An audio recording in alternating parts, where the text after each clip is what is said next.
आप भिल प्रदेश के नौजवान साथियों,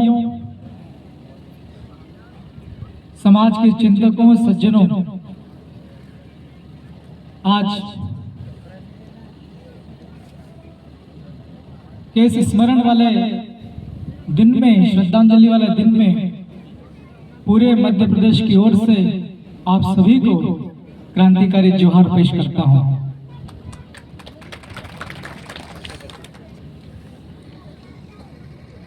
आप सब लोग बखूबी जानते हैं, मैं थोड़ा आपकी यहाँ की तुलना तकरीबन 250 किलोमीटर दूर से हूँ। आप लोगों ने बुलाया, हम लोग थोड़ी देखते देखते आए, जानते जानते आए हैं। 7 मार्च 1922, तकरीबन 103 साल पहले अंग्रेजी शासन की व्यवस्था और इस इलाके के अंदर जो सामंती व्यवस्था थी, इन दोनों गठजोड़ के खिलाफ आपके और हमारे पूर्वज लगातार लड़ रहे थे। तब ये आधे कपड़े पहनने वाले, अधूरे कपड़े पहनने वाले लोग पैदा भी नहीं हुए थे आरएसएस जैसे। तो हम सबको इस बात का गर्व होना चाहिए कि हमारे पूर्वजों का इतिहास बहुत गौरवशाली रहा है। 1922 के पहले भी भिल प्रदेश के अंदर अलग अलग इलाकों में हमारी भील जनजाति की कौम की हमारे पूर्वजों ने लगातार अन्याय अत्याचार के खिलाफ अपनी आवाजें बुलंद की। चाहे वो मानगढ़ धाम हो या हमारे इधर मध्य प्रदेश में झाबुआ वाला इलाका हो, चाहे राजस्थान का उदयपुर इलाका हो, पूरे भिल प्रदेश के अंदर लगातार अंग्रेजों के खिलाफ और सामंती व्यवस्था के खिलाफ बगावती तेवर लगातार उठ रहे थे। आज हम लोग खड़े हैं 2025 में। तकरीबन एक सदी पहले, लगभग 100 साल पहले हम बहुत ताकतवर लोग थे, हमारे पूर्वज। अब मैं विधानसभा का सदस्य हूं मध्य प्रदेश के अंदर में। अब बहुत जिम्मेदारी मिलने के बाद हम लोग पढ़ते भी हैं, समझते भी हैं, अनुभव भी लेते हैं। आदिवासी के ऊपर लगातार अन्याय अत्याचार बहुत ज्यादा बढ़ता जा रहा है, जबकि इस बात को भारत का सुप्रीम कोर्ट भी रिकॉग्नाइज कर चुका है कि आदिवासी जो लोग हैं, इसमें खास करके भील जनजाति, भील ट्राइब, ये कोई सामान्य लोग नहीं है। इस देश के आदिवासी लोग इस दुनिया के सामान्य लोग नहीं हैं।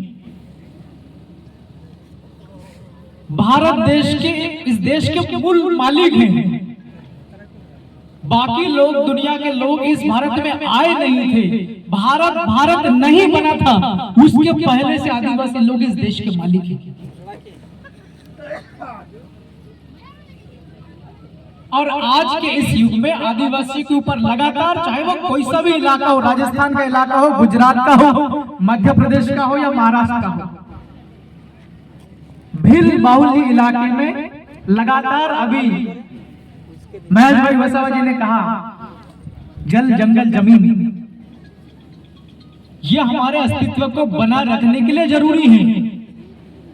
इसके ऊपर लगातार हमले होते हैं।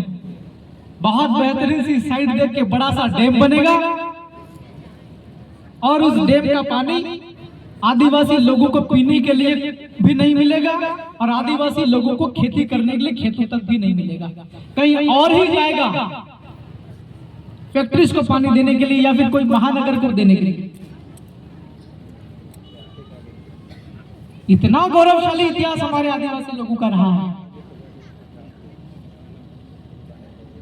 उसके बाद आज ऐसी हालत क्यों है? मैं मेरे नजरिए से अगर देखूं तो आपको इतना कह के जाऊं कि हम लोग बहुत लगातार लंबे समय से आप और हम सब लोग एक आंदोलन चला रहे, हमारे पहले भी आप और हम सबके पहले भी लोग चलाते आए हैं। भील प्रदेश एक नया राज्य का सपना है, आप और हम सब लोग लगातार लेकर के चलते हैं कि नया राज्य हमको बनाना है, जल्दी हम बनाएंगे, बनेगा, ये भी सच है। अगर हमारा नया राज्य बन जाएगा तो हम सब ये सोचते हैं कि हमारे को आजादी मिल जाएगी, मुक्ति मिल जाएगी। खास करके वो लोग, फिर चर्चा हो रही थी मेरे से पहले,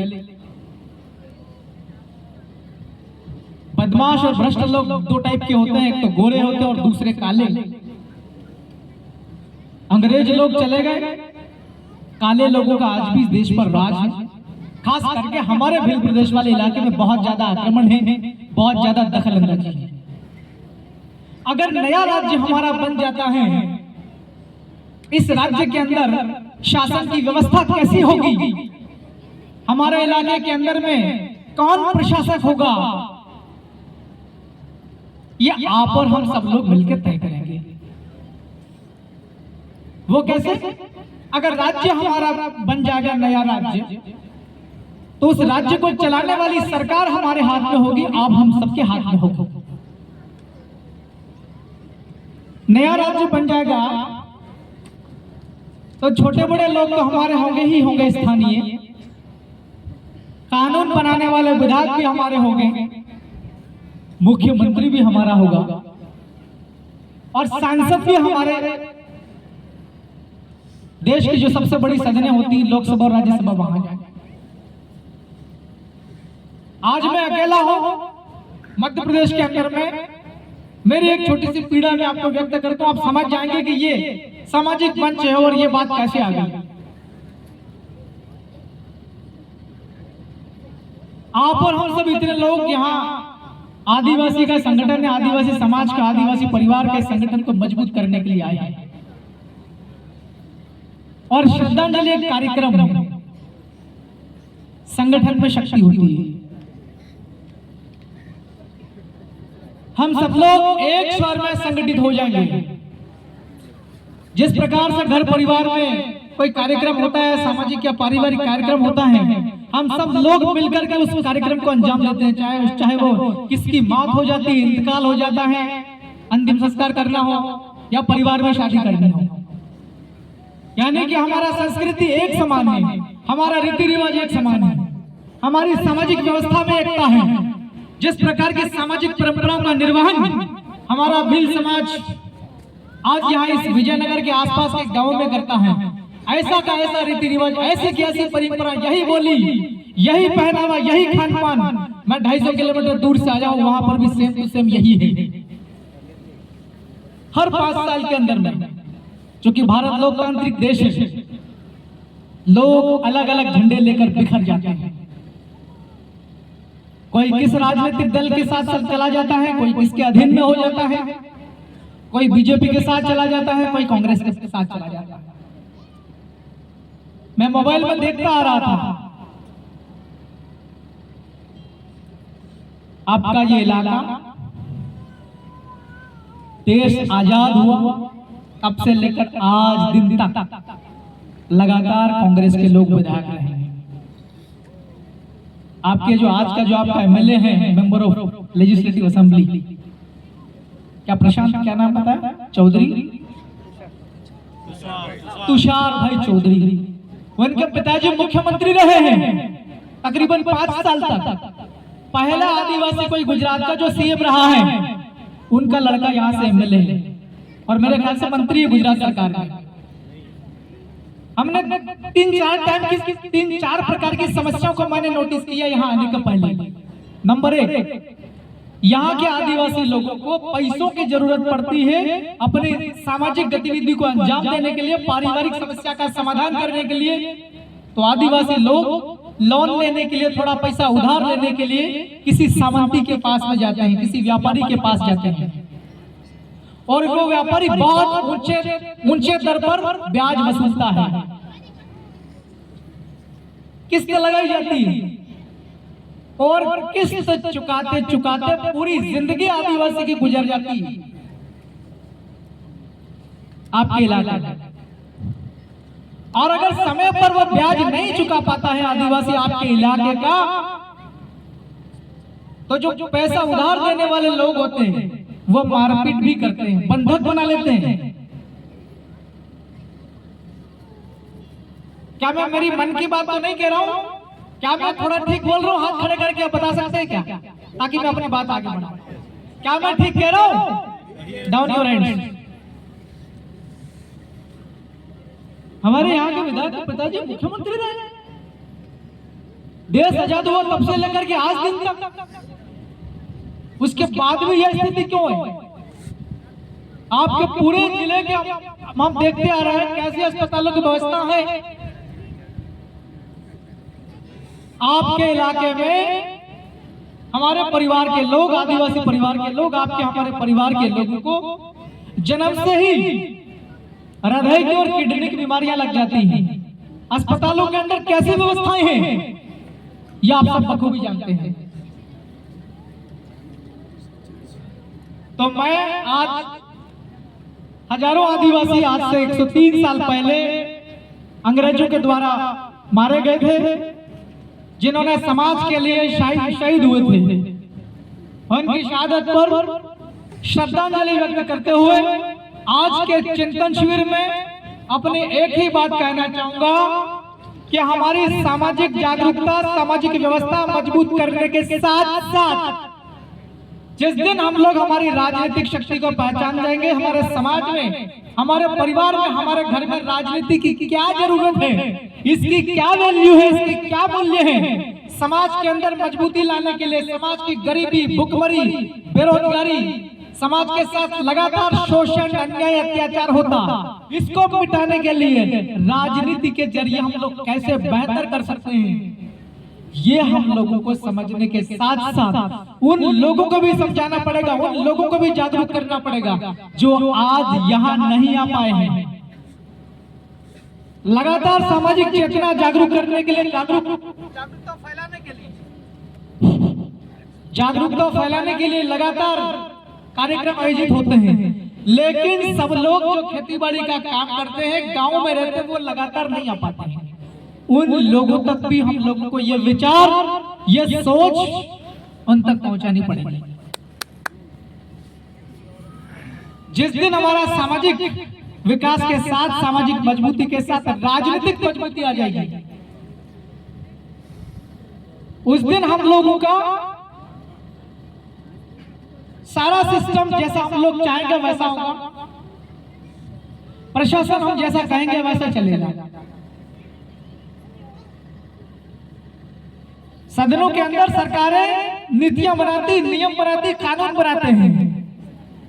अक्सर ऐसा होता है कि जो हम लोग नहीं चाहते हैं वो भी, यानी कि हमारे खिलाफ, समाज के खिलाफ डिसीजन, निर्णय, नियम पारित हो जाते हैं। आज एक ही सांसद महोदय है राजस्थान में, बांसवाड़ा से 3-4 सांसद राजस्थान से हो जाएंगे, 3-4-5 सांसद मध्य प्रदेश से हो जाएंगे, 3-4 सांसद गुजरात से हो जाएंगे, या सब लोग मिलकर के 10-12-15 हो जाएंगे। आज बीजेपी बहुमत के करीब करीब रह रही है।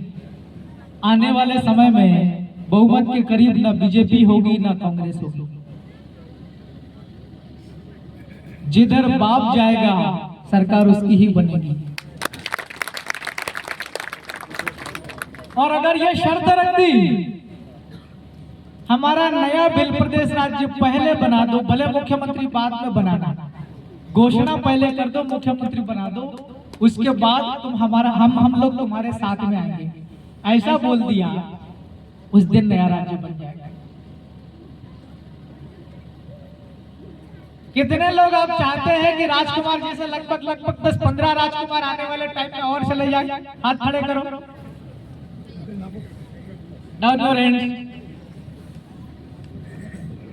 कैसे भी तकलीफ आए, महेश भाई तो हमारे सीनियर है, हमारे मार्गदर्शक भी हैं, हम उनको बहुत तवज्जो देते हैं, इनसे सीखते भी रहते हैं। बहुत तकलीफ आएगी लेकिन डट कर रहना पड़ेगा। मैं बहुत छोटा सा, मेरी उम्र भी ज्यादा नहीं, तकरीबन 32-33 साल का व्यक्ति हूँ, लेकिन थोड़ा थोड़ा अनुभव आता है, इसलिए आपके साथ शेयर करते हैं। हम देखते आ रहे थे, वो बात हमने आपको कह भी दी, अब थोड़ा सा हमारे विचारों को बदलना पड़ेगा। ना हम लोगों को कांग्रेस के चक्कर में पड़ना, ना बीजेपी के चक्कर में पड़ना। और यहाँ आप लोग आदिवासी लोग, भील समाज के लोग बिल्कुल राजस्थान से लगे हुए हो, भील प्रदेश के लोग, वो उससे दिल्ली वाले के चक्कर में पड़ गए, अरविंद केजरीवाल। ये क्या लफड़ा भैया?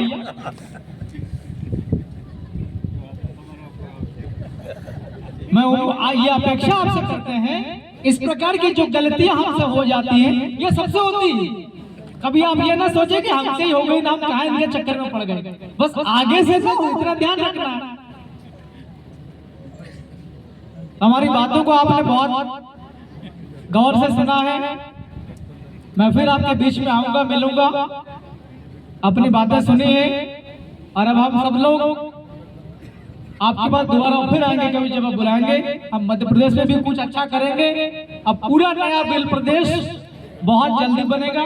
आप हम सबको उसके लिए बहुत डट करके, बहुत यूनिटी के साथ में, विचारों में बहुत परिपक्वता के साथ में आगे बढ़ते रहना है।